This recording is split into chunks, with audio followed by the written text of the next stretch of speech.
প্রবাসীরা দেশে আসার সময় এই ভুলগুলো কখনোই করবেন না। একটানা 4 বছর বিদেশ ছিলাম, এবার বাড়িতে যাব। তখন সেই প্রবাসী তার স্ত্রীকে ফোন দিয়ে বলতেছে, আমি সামনের মাসে বাড়িতে আসবো, তোমাদের কার কি লাগবে আমাকে জানিও। স্ত্রী তখন বলতেছে, আল্লাহ তাহলে তোমাকে ছুটি দিয়েছে, শোনো আমার জন্য একটা নেকলেস আর 2টা স্বর্ণের চুড়ি নিয়ে আসো, আর কি লাগবে না লাগবে পরে তোমাকে জানাবো। স্বামী তখন বলতেছে, ঠিক আছে তুমি স্লিপ করো, কার কি লাগবে আমাকে জানিও। বোন ফোন করে বলল, ভাই তুই নাকি সামনের মাসে বাড়িতে আসবি? ভাই বলল, হ্যাঁ আমি সামনের মাসে বাড়িতে আসবো। বোন বলল, আমি এই জন্যই তোকে ফোন দিয়েছি। বোন বলল, আমি মায়ের সাথে কথা বলে নেই, তারপর আমি জানাচ্ছি আমার কি কি লাগবে। কেনাকাটা করতে তো অনেক সময় লাগে, তাই ভাই সবার কাছে জিজ্ঞাসা করতেছে কার কি লাগবে। বোন তখন মায়ের কাছে গেল, মা তখন বলল, কি কি লাগবে তুই বলেছিস? মা তখন বলল, না পরামর্শ করে নেই তোমার সাথে, তারপর আমি ভাইকে বলবো।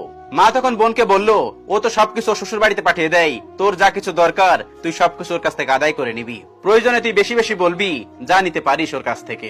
যেটা তোর লাগবে না তাও বলবি, দরকার হয় আলমারি ভর্তি করে রাখবি, তাও যেটা তোর লাগবে না সেটাও বলবি, দরকার হয় তুই সেগুলো পরে ব্যবহার করবি। তখন বোন মাকে বলল, ঠিক আছে মা আমি ভাইকে ফোন দিচ্ছি। তারপরে বোন ভাইকে ফোন দিল।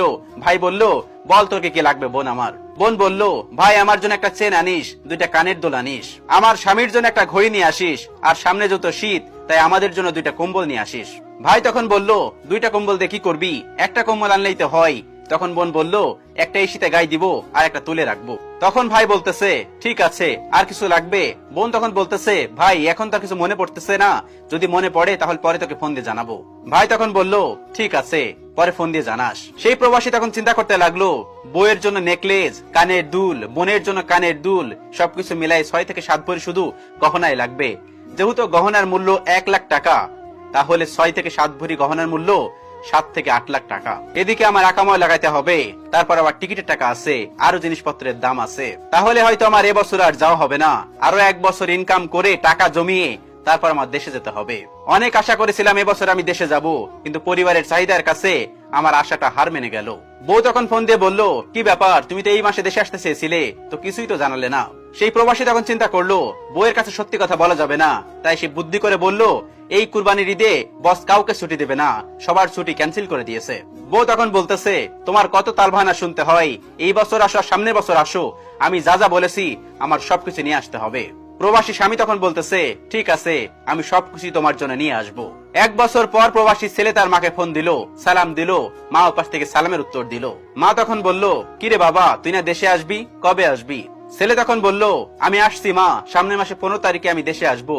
মা সবার জন্যই তো কিছু না কিছু আনতেছি, তোমার জন্য কি নিয়ে আসবো?